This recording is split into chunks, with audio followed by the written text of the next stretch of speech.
Hai, Assalamualaikum dan salam sejahtera.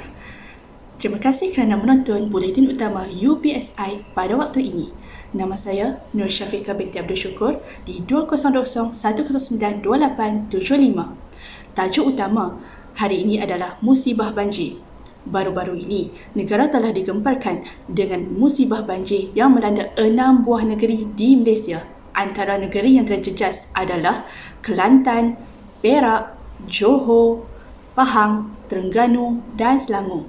Ianya melibatkan 22,347 mangsa dan 286 PPS di 6 buah negeri telah dibuka.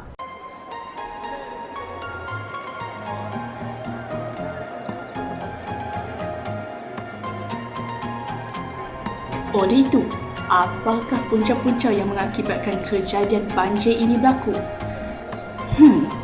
Mari kita berfikir. Salam sejahtera. Nama saya Guminder Singgil Anda Kia Charan Singh. Nombor metrik saya adalah D2021092882. Banjir berlaku disebabkan oleh beberapa faktor. Ialah akibat hujan yang berterusan tanpa berhenti-henti akan menyebabkan banjir berlaku. Proses pembandaran menyebabkan banyak kawasan hutan telah diterokkan tanpa perancangan yang baik. Aktiviti seperti ini merupakan penyebab berlakunya banjir kilat kerana apabila hujan turun, air akan mengalir dari kawasan bukit ke kawasan yang rendah dan kemudian bertakung, maka lama-kelamaan air akan bertambah dan banjir akan berlaku.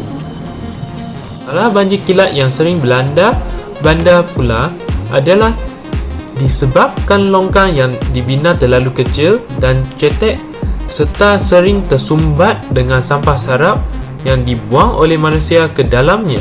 Apabila berlaku hujan lebat, air akan melimpah keluar dari longkang menyebabkan banjir kilat terjadi.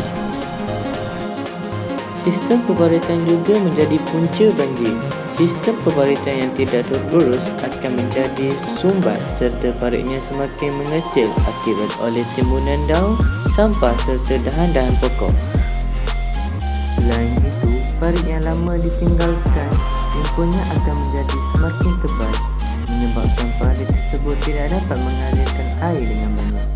Buangan sampah sarap ke dalam longkang juga merupakan punca berlakunya kejadian banjir di kawasan bandar dan perindustrian. Kejadian banjir ini terjadi apabila aliran air di dalam longkang tersebut tersumbat dengan sampah sarap yang dibuang, dan apabila hujan turun, paras air di dalam longkang naik dengan pantas kerana aliran air longkang telah dihalangi oleh sampah sarap yang telah menyebabkan bencana banjir ini berlaku.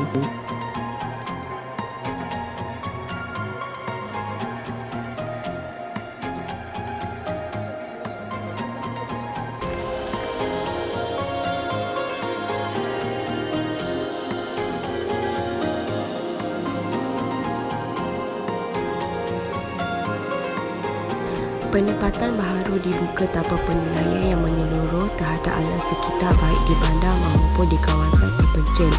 Pembangunan tidak terancang menyebabkan pokok ditebang bagi membuka kawasan baru, manakala kawasan laluan air dikambus untuk memberi laluan kepada bangunan-bangunan baru.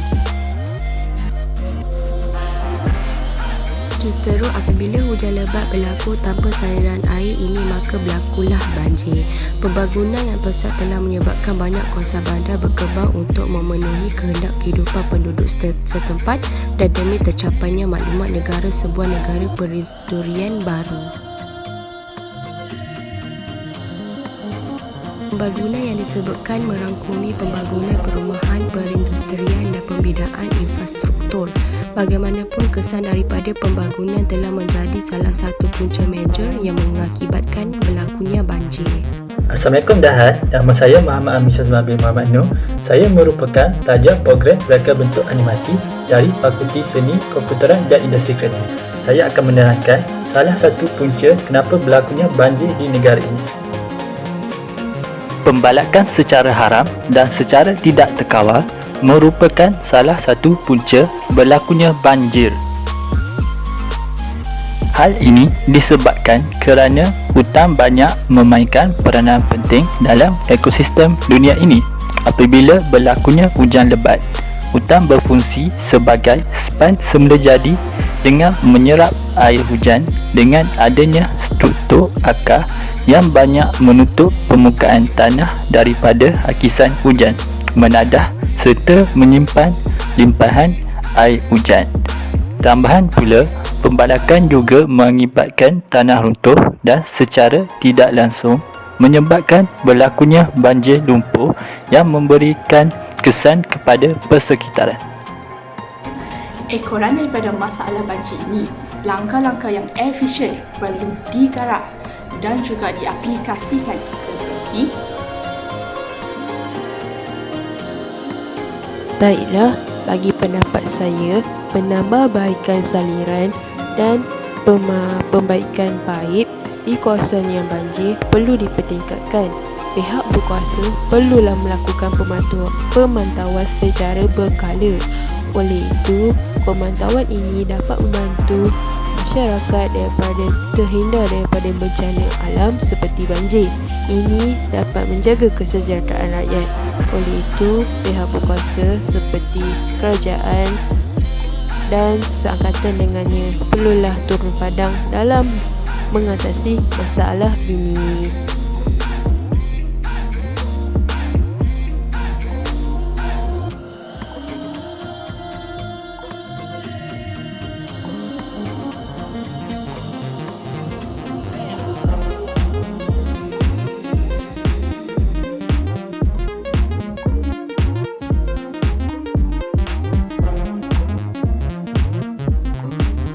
Pembinaan terusan lencongan juga adalah salah satu penyelesaian dalam menghindari banjir.